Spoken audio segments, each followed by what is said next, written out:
The Honest Garage Podcast, where real shop owners tell real shop stories. Today on the Honest Garage Podcast, we're talking with a shop owner who's taken a true family legacy and rebuilt it for the modern automotive world.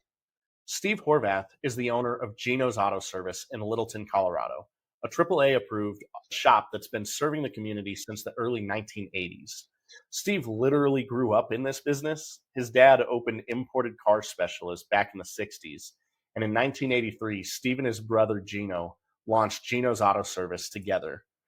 In 2006, when Gino retired, Steve took over as sole owner and has been steering the shop ever since. Under his leadership, Gino's has expanded and modernized, adding bays, updating the building, and investing in the kind of equipment and training needed to keep up with today's vehicles while still feeling like the neighborhood shop that's been on Bulls for decades. On top of running the business, Steve has been an active voice in the industry, serving in leadership with ASA Colorado and regularly joining Denver radio shows like Drive Radio and Fix It Radio on KLZ 560 to take caller questions and help educate drivers. In this episode, we're going to dig into what it really takes to grow from a small family shop into a modern facility, the realities of dealing with architects, inspectors, and general contractors when you add bays, and how Steve's professional network, from other shop owners to radio and association work, has shaped the way he runs Gino's today. Steve, welcome to the Honest Garage Podcast. How are you today, sir? Good. Thank you for having me. Glad you could make it today. For those of us that don't want to listen to the long intro and skip ahead, why don't you give us a little bit of a background? I know you grew up in the industry. You went to start Gino's with your brother. Can you walk us through the journey all the way from like your dad's shop to now where you're at today? Oh, that was 60 years ago, so it's been a while. Like I said, I grew up in the shop with my dad. He started it in actually 63 before I was born. A little shop on South Broadway in Denver, if you're familiar with the area. My dad had a great running shop. It was actually just a foreign car only, imported car specialist. Those days were that way where you specialized. But unfortunately, he developed cancer and he passed away in 74. My brother grew up more. He's 6 years older, so he grew up more in the shop. He worked there quite a bit. I was 10, so I was there and I watched stuff. But it was always my brother's dream to start an auto shop once we had to sell that one. So in 83, when he was at the dealer for a few years and he said, "Oh, I want to start a shop. Let's do it." And he pulled me in. I was unsure. This was never my dream, but it turned into it. So it's been a good road. I've enjoyed it very much. It's funny how life works out like that. It wasn't what I was planning to do, but I've enjoyed it. Like I said, it's been fun. That's great. That's how we got started. Always good to have passion and enjoy what you're doing if you're going to be doing it for as long as Gino's has been around. I've had the two careers. I was a tech for the first 22, 23 years. And then since then, the last 20, I've been the owner. So I feel like I've had two careers. I still dabble a little bit in the automotive and the repair part of things, but I try to let the technicians do their job. And yesterday I was helping a little tiny bit with some soldering or something, little things like that. But let the professionals do their job. I'll do mine and stay in my lane kind of thing. But I've enjoyed both sides. I still like to work on cars just a little bit. It's my passion originally, I would say. So, that's excellent. And those technician skills, how have they been helpful in the shop and how have they been helpful as you transitioned into ownership? Like what can a tech take with them from auto repair into the actual ownership side, and how does that serve you? And it's actually a double-edged sword. It's good and bad. It's good because when a tech is trying to pull one over, or not pull one over, but maybe guide them in a different direction. So your experience helps there. But then on the other side, I tend to be too soft on them because I know what it's like. And I've been abused before with cars, not customers or anything. The car is sometimes the car is winning. So those are the two things I would say, that the good and the bad. That's probably the two areas. And the understanding of what they're going through and trying to put yourself in the same position as the customers too. Those are the two areas, or the two things with that. Yeah, that's great. I think anybody who's ever been a tech can relate to the struggles of what it's like working on a car when the car's winning. So that's completely understandable. I know that you made that transition into leadership. What were the goals that you had transitioning from that tech space into the leadership space, both for you personally and for Gino's, for the shop? At the time when I took over, we were faltering pretty good. Unfortunately, my brother had some illnesses too. That's why he had to retire. So he was not in the best of health. And so the shop had been floundering a little bit. So it was and honestly, Another person we should bring in, my sister, helped out quite a bit. She's a CPA. She helped me get things organized and put in a different way. And so it was actually just getting the shop back stable, getting the reputation. It was a good reputation, but continuing it, marketing, doing some things. And that was my goal, was to get it stable and to grow it, just keep growing it and make it a good place to work still, that kind of thing. Yeah, absolutely. Getting the whole family involved. And with it being a family business, I know that you've gone through the pain and the payoff of expanding and modernizing the shop and adding bays, updating the facility. When you look back on the last big addition to Gino's that I know you guys did, what were the biggest surprises when it came to dealing with the inspectors, the architects, the GCs, and what should other shop owners who are looking to expand, what can they learn from your experience? There weren't too many surprises. I knew what was coming the way, but in general, it was just how long it takes. I think you have to be patient is the big thing. In banks also, there's another part of that you have to work with too. Every city has their little thing that they want. They hang their hat on. And I think the city of Littleton is very much into how pretty it looks with trees and landscaping and stuff. So I was surprised. I knew that it was going to be about 20% of this land had to be landscaped or hardscaped. So there was going to be a lot of trees and flowers and such. And it's pretty, but it doesn't make me money. I'd rather have a hoist there or a rack or something, but I totally get it, what they're trying to do. And I think that was what I had to learn. I had to learn to be flexible to what they wanted me to do and know that you can't fight City Hall. That's a big one. Inspectors were pretty good. Occasionally they were ticky-tacky about some things, but they were okay. Architects, no, that was a challenge too. I had a great architect. There's what you want it to be, and then there's, oh shoot, I didn't put enough electrical outlets here. I didn't know that. Things like that you wish, oh, I should have moved that drain over 2 feet. That stuff you have to live with. And you hope you thought about things to change. Yeah, definitely sounds like with any construction project, there's always going to be the unknowns that come up after the fact and during the project. And I think that with an auto shop, especially updating the facility you guys were in that had been around for a while, did you have any challenges getting things up to code or anything that you had to look out for in particular that made expanding the shop different than, say, an office building? Electrical had to be up to code. That was a big deal. And that actually, I did not realize this is a tip too. Electrical contractors generally drive the project. So they tend to slow things down by the time they're in there. So that was a surprise that caught me off guard there. I'm trying to think of other good surprises. Unfortunately, I'm sorry to tell you, but it's been 10 years. So I've enjoyed this last 10 years of not having to deal with this.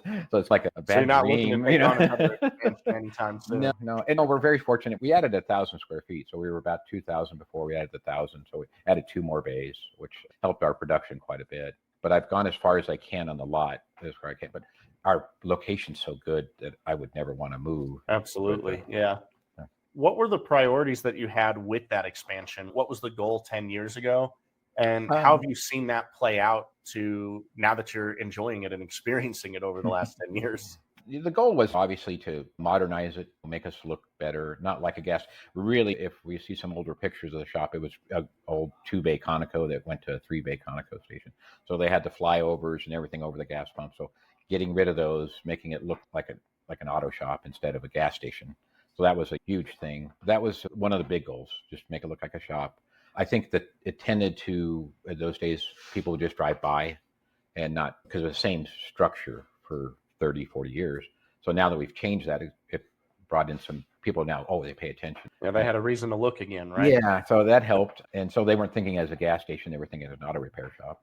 And then obviously the opening up the 2 more bays, or how much more production is that? We were able to bring our alignment machine here. I did a unique thing. I used to do the alignments. I would drive the cars home to my house, do the alignment, and I'd drive it back. So there's a long story with that. But companies love that. I had to test drive it anyway, so it always worked. I had a garage big enough I could do that. So I already had alignment equipment at home.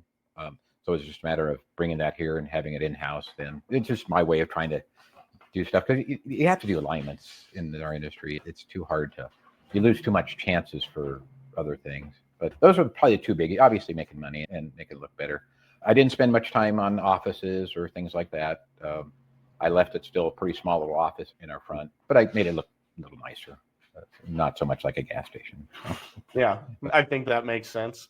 And I know, shifting gears here, I know that you've built like a really big network over the years with shop owners, ASA Colorado, the radio connections. How did that network help you during decision making with the expansion? And who were the key people that you leaned on? And what value did they bring in your network? A couple of them I could think of right off the top of my head. I'm good friends with Randy Pickering, Pickering Auto, which is no longer anymore. And then John Rush, who does the radio show. He's always been a mentor and friend, so I bounced ideas. When I was, at that time, I was with ASA and I was the chairman, so I was with quite a few other shops. I was thinking Brad Pellman from Pellman's up in Boulder, a few other shops. There's a body shop, Dan, with Fix Auto and Highlands Ranch. These are people that you just talk to and you pick up a nugget or two from them. And then you go, okay, I could do that with my shop. Or they might tell you, and it wasn't anything that they were telling me a lot, but something would happen. Oh, okay, I'll write that down, or that's what I want to do, or that's how I should do it. It's amazing. The industry has really become a lot better than it was when I started, as far as us being friends. We're not competitors, those kind of things. We don't mind sharing ideas and thoughts and things like that help us run better. Did they give you any single nugget or single piece of advice during that time, especially with the expansion, that you really took to heart, that made you say, all right, now's the time. Now we got to make a move? A little bit after the expansion, there was one that came up, and actually this was through the BDG, which I'm also part of the Napa Elite BDG, another thing, just more involved. But we had one of those things where they came in and did a tour of the shop, give you some ideas. I try to remember the EOS meetings, we call them. And one of the competitors just down the street, Dakota Ridge, I was hesitating on getting a second service writer. I had John, my main service writer, my service manager, has been my loyal employee. He was running it, and he's writing service for Vortex, which we know is too much. But I had a secretary who helped him so he could focus on that. But the secretary was pregnant. She was going to go away for a few months, and I wasn't sure what to do. And the shop said, go ahead and get a service writer. What's the worst that's going to happen? And it actually turned out to be one of the best nuggets I got, because I was afraid to make that step. And now it's become a good thing. And you always were worried as an owner, oh, can I afford that guy? And you don't want to hire somebody and then have to let him go 2 or 3 months later. But actually, it's turned out to be a really great thing. And it's helped us be more productive and better to our customers too, because we're not spread so thin, those kind of things. That's probably one of the bigger nuggets that I've got. The part of the expansion, the actual nuts and bolts of it, I don't recall too much of anybody. I was doing my own thing. I figured it out as I went along, kind of thing. There you go. And now you get to do shows like this where you pass on that wisdom to other people in your shop groups and stuff too. So that's great. You said this, and I'm feeling bad because I've taken so much from the industry, and I don't know if I've given back enough. And to friends and things, and hopefully I have. But so many people have given me those little nuggets and things that helped tremendously. Yeah, and that's a big part of what we're trying to do here with the show, is make sure that we have the opportunity to continue to give back and help others as this grows. I really appreciate you taking the time to be with us today as we move forward. I know that you've also been a regular voice on shows like Drive Radio and Fix It Radio, taking calls and talking people through those repairs and giving back in that way. And I'm curious, how has the radio influenced the way that customers see Gino's, and has it changed how you think about communication and education inside of the shop? More on the personal side, it makes me stretch a little bit more. That's not my normal personality to be on the radio. So it's very good. It's actually helped in getting to know people and what their needs and what their feelings are, their repairs and their concerns. But sometimes we're too much in the shop. We know what we're doing and stuff like that. We don't take what they're going through, putting ourselves in their shoes, kind of thing. So when they call radio, we understand their angst and their worry of things. So the show's been wonderful. I think I've been doing it close to 20 years. I do it once a month, and it's about once a month is what I average. It's wonderful. It used to be, a lot of them the show is to help drive into our shops. So somebody from another part of town might call and say, oh, go to that shop. It's a great shop. So it's a network, a little bit like a business development group. So it's been great for that. It's been enjoyable to guide these people to a shop I know they can trust, and those kind of things, and guide them through repair. Some people want to do their own kind of fixes. We help them. Some are just worried. Oh, don't worry, we'll be okay. This will be fine. It's wonderful. The show goes in any direction. You have no idea. It takes off, does things. So it's been great. It's been very enjoyable. And I have to say the callers teach us more than we teach them, honestly. There's things that they'll bring us that we just don't even, oh, I didn't think of that, or a product that maybe we haven't ever heard of, those kind of things. What's a quick example? It seems like you got something on your mind there for a quick example of what that might be. Oh, there was just a silly thing. There was a company that was making little holders for your phone in your car. but they were customizing them just for your car. So you had to put in your year, make and model, a lot of different things. And they were little clips, but they were really coolly designed. So it's kind of a cool little thing. Man, just finding things like that, they would turn us on to something like that. It's nice to promote a company that does good stuff and makes a good product. And that we don't get anything for it. It's not like anybody pays us anything for it, but it's nice to give that, and that's shared to somebody else. And that kind of mushroom or blooms out to whoever. It's a cool thing. Yeah, I like that. I like that kind of stuff with the show. absolutely. I think anytime you can shout out another business or help somebody out, obviously in the marketing space, we love any type of good publicity, any type of shout out that we can get for clients or for our own businesses. And it's for everybody listening that we all started, I think, as a small business, or most of us did. And that transition, we grow with the community around us. And I'm curious if you can share a little bit about like how Gino's has grown with the community around you there off of Bulls and Littleton. And have the radio stations been a big help with that? Where do you land with that? The radio show has helped a little bit. It's amazing what I think in the radio show that it's AM radio. Nobody's listening, but they really do. They're surprising how many people. Most of my community stuff is just being solid, being here for this long, being consistent in what we do and consistent in our product. Those kind of things. But I do invest a little bit in the local junior highs or elementary schools, buying a t-shirt or sponsoring a 5K or something, whatever they want. And then there's a charity that's up the street here. It's called Love Inc. And they do quite a bit in this little area. And they work to organize churches together. So they're not one denominational, they're Christian, but they bring the Catholics and the Baptists and the Lutherans together and get them to work together instead of they're all doing their own thing. So it's an interesting group. I love the idea of it. And so I worked with them for, goodness, 15 years or so, maybe even a little more. It's a great charity. So that's where I like to go. I like those kind of things. Yeah. I like when they work together like that. So it's a cool thing for us.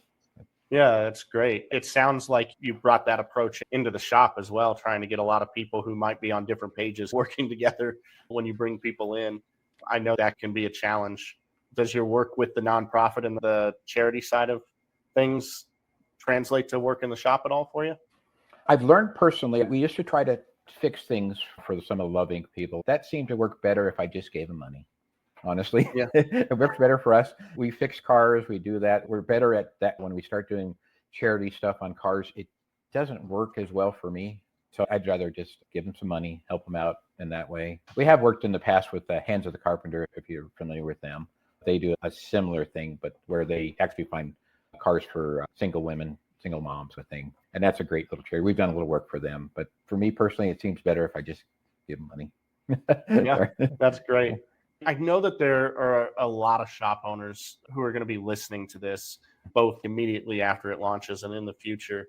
And expansion is always something that's on people's brains, whether that's adding another location or expanding the current location and getting more bays. What advice would you give them before they sign on the dotted line with a contractor or before they sign on the dotted line to take on a new lease or a new facility? The multiple location I've not adopted into. The contractor stuff, I would make sure that I would vet them pretty good. Try to find ones that some of their other work. What I find with the contractors, and I know I don't want to be like generalizing, but they seem to change their name every few years. So it bothers me when you get one that's, how long have you had this particular name? So that the concern, you have to be really careful with those guys. I had a pretty decent contractor always. Obviously, I don't know if there's any contractor you have a great relationship with, but I think the big one there is to really vet that guy or gal, or whatever you want to say. Take the time to get to know who you're going into a partnership with for the project. And I think I found a contractor that was similar in size to me. I think you can get a contractor that's really big and a lot of money and that kind of thing. And I think that you've got to find a contractor that fits your style, your physical size. And as a general contractor, because the general is going to get all the studs in line and stuff. And they know all of the ones. They know the ones that are good. They know the ones that aren't so good. So you have to trust that guy to know his business. I would agree with you, especially if you're going to trust them to be essentially building the first impression that your customers are going to see when it's all done. You want to make sure that's really taken care of. Yes. I think as far as a multiple location, I've not adopted into that. It's not been my style. Never even a thought for you before the expansion? A couple of times I've thought about it. And my father was the same way too. He wanted to be there and wanted to make sure everything was going the way he wants. I think you lose a little bit of, and I'm not a control freak, but I think a little bit of that, you want to make sure your customer is being taken care of.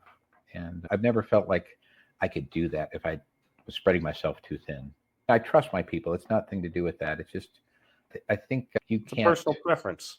Sounds like you like to be involved.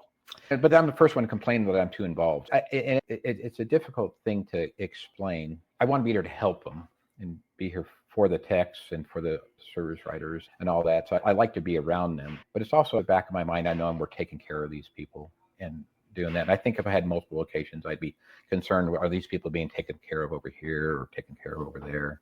But that's always been my thing about that. I think the big thing was also finding a pretty good bank to work with. I was able to find a bank that helped me get a secure loan that was able to pay off the first SBA loan, give me a construction loan, plus pay off my brother for his portion. So that helps a lot too, finding a good bank, the one you work closely with, that kind of thing. That was the key, honestly. Money is the key. So. Money, numbers, understanding your numbers in this industry, I think is absolutely critical. And I'm curious, like with the expansion and when that time came, that you probably had to do some additional hiring for additional or different service writers. And I'm curious, what was that growth like? Was it a slow ramp up? Was it quick and we just bring everybody on when we can? Did you have turnover at that time? It was slow. We took our time. I think you can't just turn on a switch and get another 10 more cars a week. Sure. It was slow, and then it went pretty well for a while. Then when we hit this COVID time, and since then it's been trouble with finding the right techs and those kind of things. But in those days, we just took our time. We got it going, hiring the second service riser and getting the cars in and out. It took a little bit, but it wasn't like we didn't have the work. It was just trying to get organized to be as efficient as possible, managing everything, it sounds like. Yes. Great. I think that's probably really common in the industry. There's plenty of vehicles to go around. I think a lot of shops maybe are not struggling with the car count issue, but rather an efficiency issue and how to maximize their team and the space that they do have. I always thought initially it's going to be hard. I have to find the cars, find the customers, get them to come in. Fortunately, I'm in a pretty good pocket of town in Littleton where we have a lot of customers and they're willing to get their cars fixed and those kind of things. And there's, since COVID and since the 2008 stuff, shops have closed, so there's less competition. I think that's also helped with us coming together better as far as other shops and those kind of things.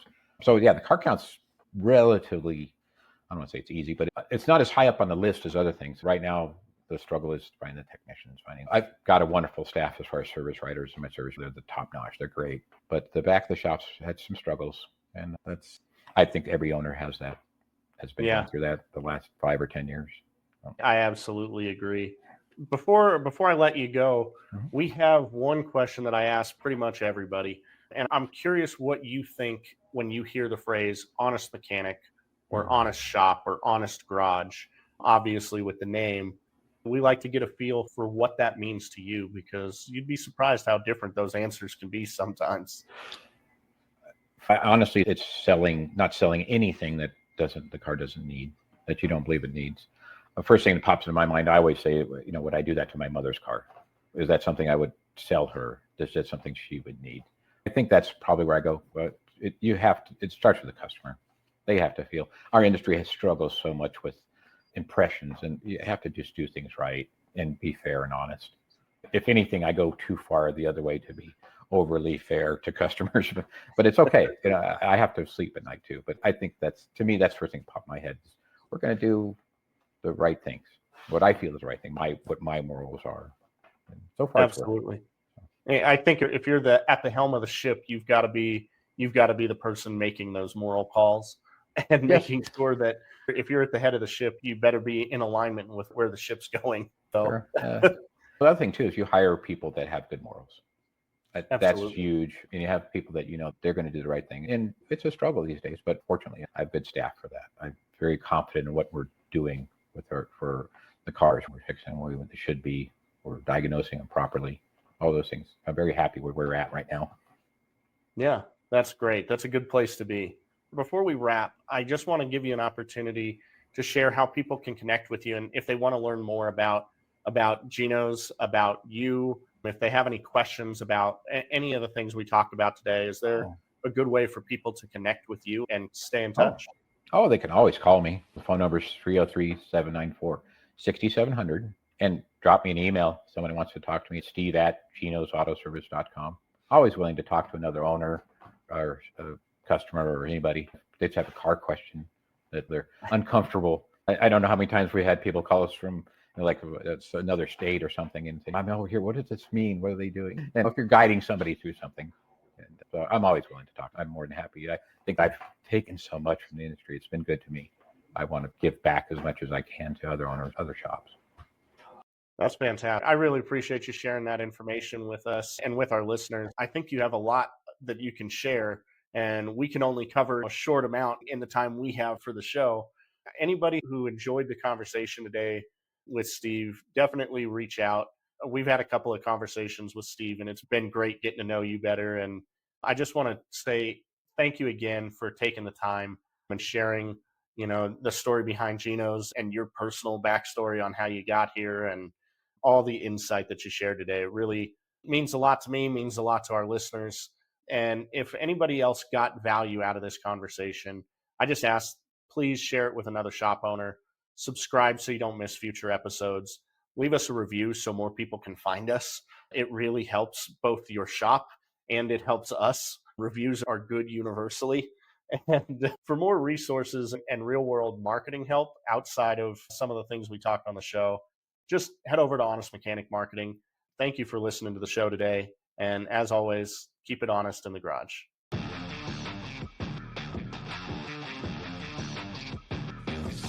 And my goals have always been so far out there, but someday I will have that, whatever that is. I will always work towards some kind of goal. I've just been so goal driven forever. My wife always says that I'm, you're never happy. You're never happy. No, I'm never content. I am happy. I'm happy going after a goal. If I didn't have a goal, I'd probably be totally lost, to be honest with you. I used to pay everybody's salary. Okay. And for the most part, I had a lot of master techs. Now, this is before the tire store came about. And I mostly had a lot of A techs, higher level techs. Everybody was paid salary. Everybody did really well. And then COVID hit. COVID changed all that. Right. Now, right before COVID is when we bought the building for the tire store. That was the end of 2019. Perfect timing. Yeah. Yeah. We buy a store. Everything is looking really great. And then, the bottom falls out.